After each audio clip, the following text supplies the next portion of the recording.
Assalamualaikum warahmatullahi wabarakatuh. Sebelumnya, perkenalkan nama saya Gesi Putriyanti dari kelompok 6. Nah, di sini saya akan mempresentasikan hasil UAS saya, di mana sebelumnya saya sudah berdiskusi dengan anggota kelompok saya yang lain. Nah, UAS Filosofi Pendidikan ini ada 5 soal, dan untuk menghemat waktu, saya akan langsung menjawab kelima soal tersebut.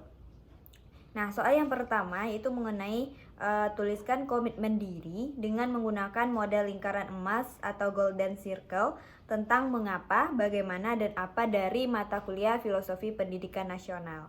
Nah, baiklah, di sini saya akan menuliskan komitmen diri dengan menggunakan model lingkaran emas atau golden circle tentang mengapa, bagaimana, dan apa dari mata kuliah Filosofi Pendidikan Nasional. Nah, yang pertama itu mengapa pendidikan mata kuliah Filosofi Pendidikan ini penting bagi saya sebagai calon pendidik. Nah, mata kuliah Filosofi Pendidikan mencakup sikap, keterampilan, dan juga pengetahuan mahasiswa dalam memaknai dan menghayati dasar-dasar pendidikan Ki Hajar Dewantara sebagai sebuah filosofi pengembangan pendidikan nasional. Nah, mata kuliah ini melatih mahasiswa untuk secara reflektif dan kritis serta kolaboratif menelaah pemikiran-pemikiran Ki Hajar Dewantara dan bagaimana strateginya dalam menunjukkan pendidikan yang berpihak pada peserta didik sesuai dengan keberagaman konteks sosial, budaya, dan nilai-nilai luhur Indonesia. Mata kuliah ini sangat penting bagi saya sebagai seorang calon pendidik, di mana dalam mata kuliah ini saya mempelajari sejarah perjalanan pendidikan Indonesia dan juga mempelajari pemikiran-pemikiran Ki Hajar Dewantara yang dijadikan sebagai dasar pendidikan saat sekarang ini, yaitu pendidikan dengan menggunakan kurikulum merdeka dengan menerapkan pembelajaran paradigma baru. Pembelajaran paradigma baru ini merupakan pembelajaran yang memberikan kesempatan kepada peserta didik untuk belajar secara mandiri, kreatif, dan juga inovatif. Nah, yang kedua, bagaimana strategi yang kamu lakukan dalam menunjukkan pendidikan yang memerdekakan peserta didik? Seperti yang saya jelaskan sebelumnya, pendidikan yang memerdekakan peserta didik ini merupakan pendidikan yang memberikan kesempatan dan juga kebebasan kepada peserta didik untuk belajar secara mandiri, kreatif, dan juga inovatif. Nah, di dalam pembelajaran yang memerdekakan peserta didik ini, guru hanya berperan sebagai fasilitator saja, dan sedangkan peserta didik terlibat aktif di dalam proses pembelajaran. Dengan menerapkan pembelajaran paradigma baru ini, diusahakan peserta didik mampu menjawab tantangan pendidikan abad 21. Di mana tantangan pendidikan abad 21 ini peserta didik harus memiliki kemampuan 4C, yaitu kemampuan critical thinking, kreatif, komunikatif, dan kolaboratif.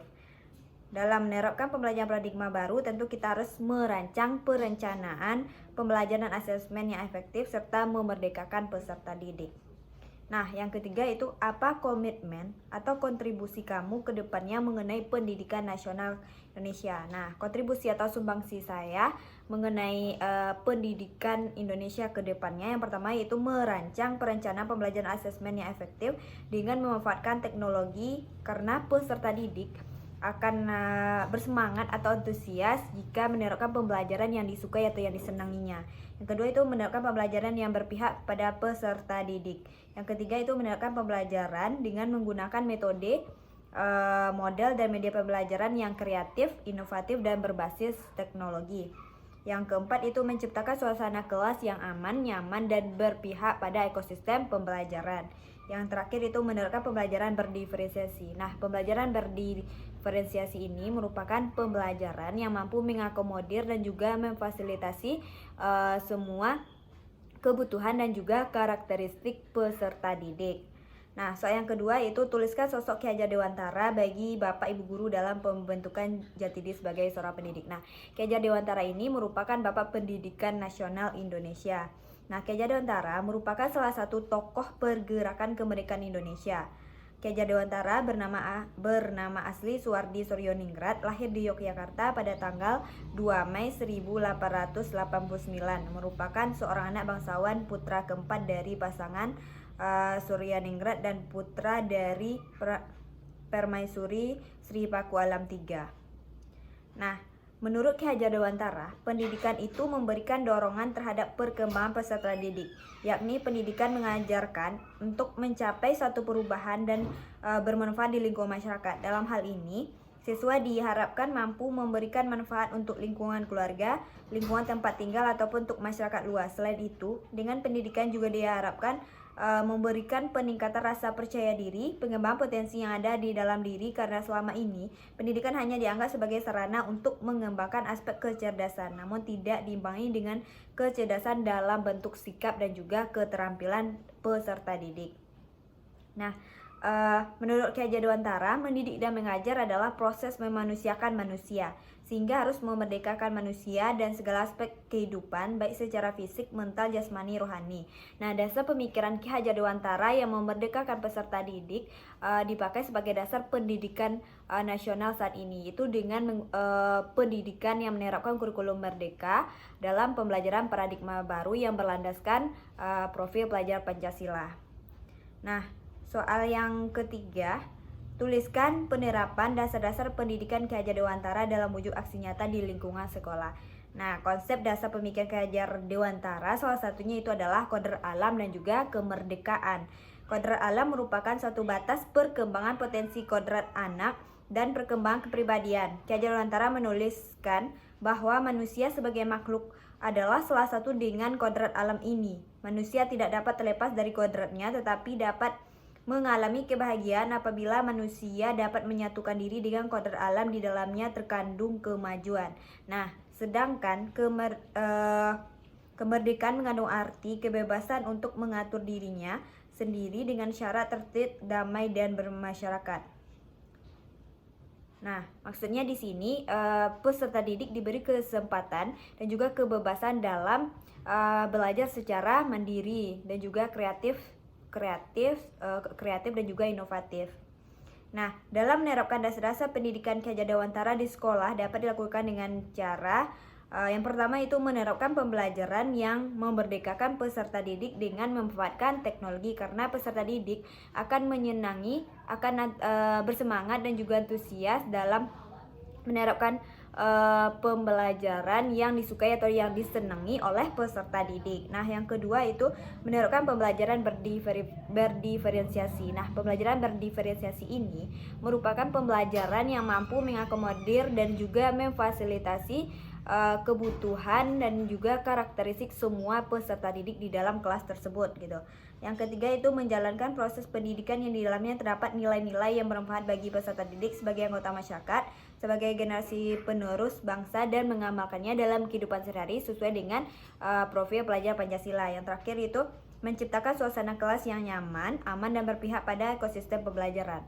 Nah, soal yang keempat itu jabarkan profil pelajar Pancasila dan perwujudannya pada pendidikan yang berpihak pada murid pada pendidikan abad 21. Pembelajaran yang berpusat pada peserta didik merupakan pembelajaran yang memberikan kesempatan kepada peserta didik untuk mengeksplorasi dirinya dan juga belajar secara mandiri, kreatif, dan juga inovatif. Nah, Ki Hajar Dewantara, pendidikan sebagai proses pembudayaan bukan hanya diorientasikan untuk mengembangkan pribadi yang baik, tapi juga masyarakat yang baik. Sebagai proses pembudayaan, pendidikan perlu berorientasi ganda, membangun pelajar yang mampu memahami diri sendiri sekaligus lingkungannya. Nah, pada abad 21 ini, ilmu pengetahuan dan teknologi berkembang dengan pesat. Pada hari ini, mereka yang menguasai ilmu pengetahuan dan teknologi merupakan adalah mereka yang menguasai dunia. Untuk itu, pendidikan juga harus berjalan sesuai dengan tuntutan abad 21, sehingga peserta didik mampu menjawab tantangan yang ada dan bersaing dengan masyarakat global. Perubahan yang cepat pada abad 21 ini tentu juga berdampak buruk bagi bangsa Indonesia, terutama generasi muda yang saat ini sedang menjalankan pendidikan. Oleh karena itu, penting bagi bangsa Indonesia dalam menerapkan nilai-nilai keindonesiaan kepada peserta didik agar tidak terjadi disintegrasi bangsa. Oleh karena itu, profil pelajar Pancasila merupakan salah satu jawaban dari menjaga Indonesia dari disintegrasi bangsa. Melalui profil pelajar Pancasila dalam setiap pembelajaran selalu ditanamkan unsur-unsur yang meliputi yang pertama itu beriman bertakwa kepada Tuhan Yang Maha Esa dan berakhlak mulia. Contohnya, sikap yang bisa dilakukan dalam kehidupan sehari-hari itu menjalankan perintah agama sesuai dengan kepercayaan masing-masing, berkata dan berbuat baik sesuai dengan ajaran agama, bersikap ramah, sopan, menghargai sesama manusia, mencintai, menjaga kelestarian lingkungan sekitar, bertingkah sebagai warga negara yang baik dan tidak melawan hukum. Nah, sedang yang kedua itu berkebinekaan global. Nah, contoh sikap yang bisa diterapkan dalam kehidupan sehari-hari adalah dengan mencoba mengenal, menghargai teman dari berbagai suku, menggali cara komunikasi yang efektif dan teman dari suku yang berbeda, serta mengumpulkan informasi terkait agama budaya sebagai bekal untuk membangun relasi yang baik dan sesama. Dan tentu juga yang paling penting yaitu untuk menjaga toleransi dari berbagai peserta didik dari berbagai suku agama yang berbeda. Nah, selanjutnya yaitu gotong royong.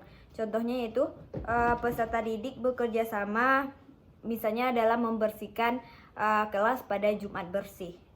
Selanjutnya itu mandiri. Sebagai contoh, apabila dihadapkan dalam situasi sulit, seorang siswa dapat dengan tenang mencari solusi sendiri dan menghargai situasi yang bijak. Selanjutnya itu kreatif. Contoh sikap kreatif, misalnya memberikan ide yang berbeda dari teman-teman yang lain dalam satu proyek, maupun mampu mengolah informasi dari atau mencari inspirasi dalam melahirkan gagasan baru serta menyelesaikan masalah dengan cara atau pendekatan yang berbeda.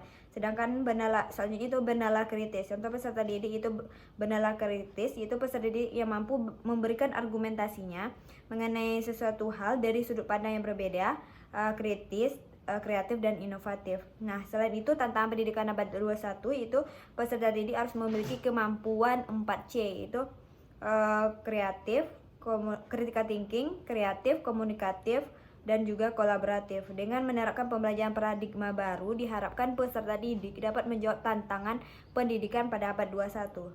Soal yang terakhir itu menurut Bapak atau Ibu Guru, bagaimana strategi mewujudkan pendidikan yang berpihak pada anak yang sebaiknya diterapkan di lingkungan sekolah.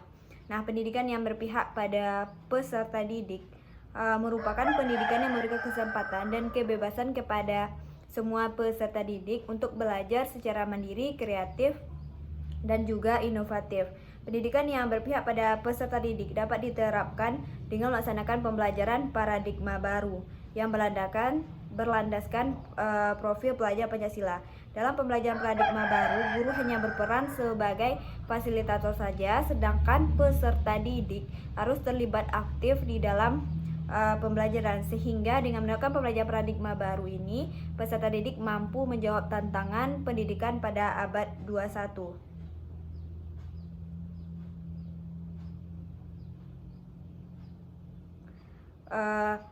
Demikian jawaban UAS saya. Saya akhiri. Assalamualaikum warahmatullahi wabarakatuh.